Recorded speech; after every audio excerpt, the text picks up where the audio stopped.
1:15, this is the Sri Lanka Broadcasting Corporation. The news edited by Danishka Madhavala and read by Niranjan Abesundara. It is stressed that the government has not decided to close down or sell the Samruddhi Bank. Health authorities have warned that COVID-19, influenza and dengue are currently spreading across the country. Iran donates essential medicines worth over $1.8 million to Sri Lanka. Evaluation of the GCE A-level answer scripts to be expedited from tomorrow.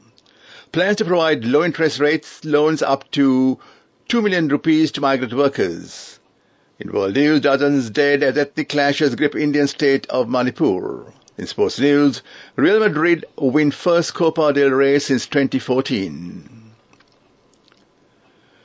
Department of Samruddhi Development says that the government has not decided to close down or sell the Samruddhi Bank. Director General of the department, Bandara Tilakasari, said to SLBC the bank is training the staff to cope with the new technology. But some payments made through Samruddhi Bank are now being paid through other state banks at present. Accordingly, the bank has requested beneficiaries not to fall prey to such fake news and stay connected with the Samruddhi Bank. Health authorities have warned that COVID-19, influenza and dengue are currently spreading across the country and requested public to seek immediate medical attention if you experience persistent fever, and it is the common symptom among all. Health authorities say that more than 31,000 dengue patients have reported so far from the country. This is a critical condition and the Health Minister is looking into this matter and submit a report in this regard. Special expert committee has been set up to find out solutions for the dengue menace. State Minister Janaka Vakkumbara says that all government employees who submitted nomination to contest the local government election will be appointed back into service from the 8th of this month. Relevant gazette notification has been sent to the Elections Commission. According to service requirements, they will be assigned to the nearest office outside the electoral district. This news broadcast comes to you from the Sri Lanka Broadcasting Corporation. Department examinations say the evaluation of 2022 GCE Advanced Examination scripts will be expedited from tomorrow. Commissioner General of Examinations Amit Jayasundara said the evaluation of the answer sheets of subjects that have not been evaluated yet will be started on the 10th more centres across the country tomorrow. He said this step will be taken by expediting the process of evaluation of the answer sheets of some subjects that have already been started. Evaluation of 22 GCE Advanced Examination answer scripts of some subjects have already commenced despite the strike by the university lecturers. Accordingly, the second phase of the A-level answer sheet evaluation activities, which started on April 24th, will be started tomorrow. The government of Islamic Republic of Iran donated consignment of essential medicines, including cancer medicines worth over $1.8 million to Sri Lanka. Ambassador of Iran to Sri Lanka, Hashim Ashizadeh, officially handed over the stock of medicine to the Minister of Health, Dr. Kailan Bukwella, on Thursday at the Ministry of Health. Donation of essential medicines required in the country included drugs for many diseases such as cancer, heart disease, skin disease, viral infection, high blood pressure, Parkinson's disease, etc. The Minister of Health said it is a great relief to receive such essential medicines at the time of the current economic crisis, and for that he is very thankful to the Republic of Iran, including the Iranian people, on behalf of the Sri Lankan citizens. The Minister said Iran is especially appreciated for this condition at a time when medicines are essential for them also during the war and suffering from shortage of medicines in the kind of war situation. Speaking at the occasion, Iranian ambassador said that Iran-Sri Lanka friendship has a history of more than 60 years and it is humanity to help neighbors when help is needed. The ambassador noted that there are many Iranian universities with modern courses for Sri Lankan students and requested to take steps to refer Sri Lankan students to them. That was local news.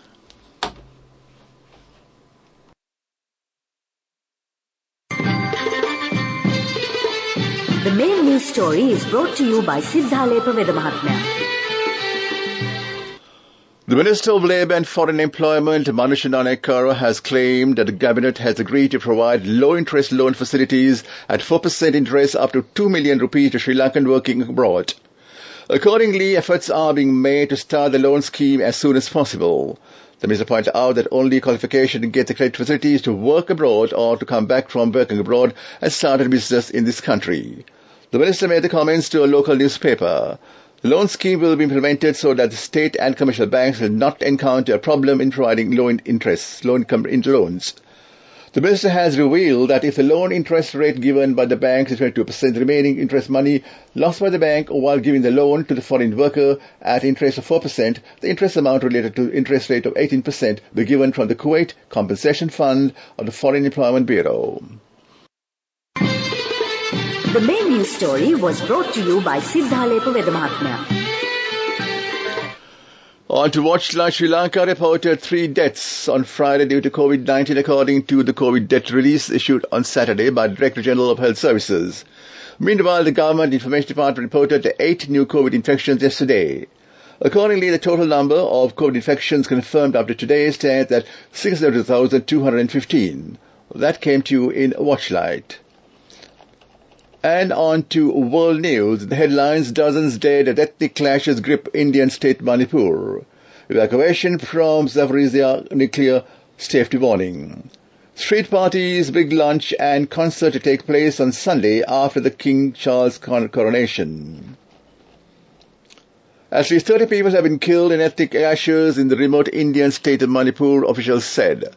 The violence began earlier this week after a rally by indigenous communities against the move to grant tribal status to the main ethnic group in the state.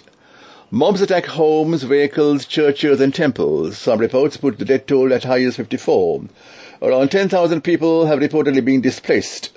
Thousands of troops have been sent in to maintain order. A curfew is in place in several districts and internet access has been suspended. Neighbouring states have begun evacuating their students from Manipur, which is in India's northeast and close to the border with Myanmar. Head of International Atomic Energy Agency has voiced concern about the safety of Europe's largest nuclear plant as Russian occupation forces evacuate civilians from the nearby Ukrainian town of Enhoda. Rafael Grossi said his situation in the Zaporizhzhia plant was becoming increasingly unpredictable and potentially dangerous. Evacuation comes ahead of an unexpected European counter-offensive, but nuclear staff are staying on site.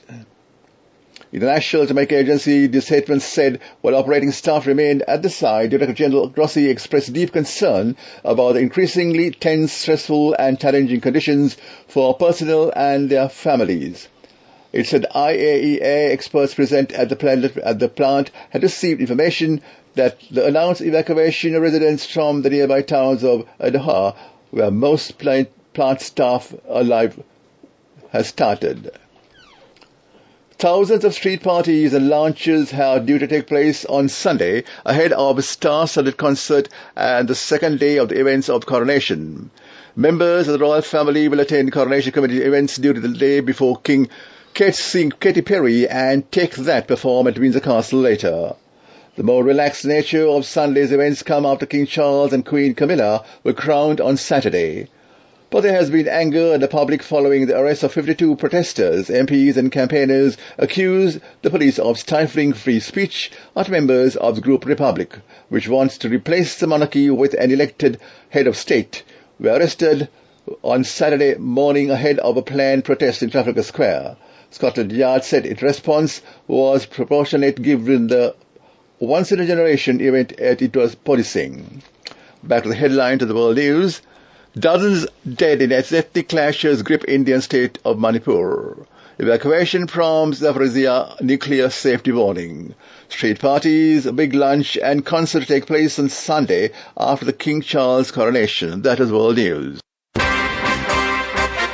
Development news. A meeting of the heads of state of the Commonwealth nations was convened in London on Friday in the presence of King Charles III and President Wickremesinghe. During the event, President Wickremesinghe extended his congratulations to the King Charles III on the eve of his coronation and engaged in cordial conversation. First Lady Professor Maitri Wickremesinghe was also in attendance. During the gathering, President Wickremesinghe emphasized the importance of the Commonwealth playing a more significant role in supporting education reforms that encourage youth involvement. He also called on the Commonwealth to bolster connectivity via digitization, President Wickremesinghe held a bilateral meeting with the President of the Republic of Ghana, Nana Addo Akufo-Addo, to discuss ways of strengthening relations between the countries. President Wickremesinghe also met Rwandan President Paul Kagame in London to discuss potential areas of cooperation between the two countries. And on to sports news. Rodrigo scored twice. Real Madrid won the Copa del Rey for the first time since 2014 after beating Osasuna in the final in Seville. The Brazilian was on hand to fire the winner from close range after Toni Kroos's shot deflected into the path. Osasuna, playing in only second Copa del Rey final, had threatened an upset when Lucas Toro levelled. Rodrigo handed Real an early lead with the fastest goal in a Spanish Cup final for 17 years after 106 seconds. That was sports news. Go ekatiyana youth ekata life eke change ekata niyameta setna aswahagena dagapuhina habakarana youth ekata niyameta setna friendship ekamenna. The all-new NSB Ithru account, NSB IAM, a plan for your dream. Business News, sponsored by National Savings Bank, the safest place for your money. In business news, Chief Executive Officer of Sri Lankan Airlines, Richard Nuttall, told media that Sri Lankan Airlines has posted a profit of $3 million in the past 12 months. While these figures are still to be audited, the airline has essentially broken even for the first time since it was managed by Emirates. He said that at opening operating level, since the airline had posted a profit of $100 million. However, they have also almost $100 million in interest costs to service the past debts. If the airline can find a solution for its debt, Sri Lanka can become truly profitable. Business News, sponsored by National Savings Bank, the safest place for your money. Go ekatiyana youth ekata life eke change ekata niyameta setna aswahagena dagapuhina habakarana youth ekata niyameta setna friendship ekamenna. The all-new NSB Ithru account, NSB IAM, a plan for your dream. Economic news, courtesy of... For the 5th consecutive year, LOLC is awarded People's Financial Services of the Year at the 2022 Slim Kantar People's Awards. As the People's Financial Services Brand of the Year, LOLC continues to place the customer first, and this has won the hearts, minds and trust of Sri Lankans, with yet another prestigious award as proof of this lasting commitment. LOLC, imagine the possibilities. Economic news, the Gulf region's largest travel and aviation event, Arabian Travel Mart, now in its 30th edition, concluded on Thursday, with Sri Lanka Pavilion having brisk business. This year, Sri Lanka's private airline Fritz Air also took stand at the ATM along with Sri Lanka and Cinnamon Hotels, having their own areas as well. At the Sri Lanka media conference on day 2, Minister Harin Fernandes said Sri Lanka is a value-for-money destination and most importantly that it is safe and is very much back to its past glory. He said Emirates Airlines has also signed an understanding with Sri Lanka Tourism Promotion Bureau, reaffirming in support to the country's tourism and trade industries. That is economic news. LOLC Finance is taking the power of innovation to the next level, winning 5 golds at the Technovation Awards 2022, leading the digital revolution with cutting-edge interbanking digital payments. LOLC Finance claims the overall gold award, whilst also claiming an extraordinary victory in digital banking. Weather report.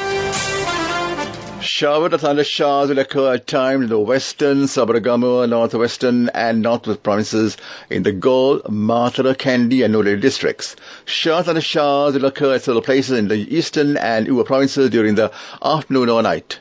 Strong winds about 40 kilometers per hour can be expected at some places over the western and southern coastal areas and in the western slopes of Central Hills. That was the weather report. And back to the headlines of the news, is stressed that the government has not decided to close down or sell the Samurdhi Bank. Authorities have warned the COVID-19, influenza and dengue are currently spreading across the country. Iran donates essential medicines worth over $1.8 million to Sri Lanka. Evaluation of GC A examination, answer script to be excited from tomorrow. Plans to provide low-interest loans up to 2 million rupees to migrant workers. In world news, dozens dead as ethnic clashes grip Indian state of Manipur. And in sports news, Real Madrid win the first Copa del Rey since 2014. With that, we end the news.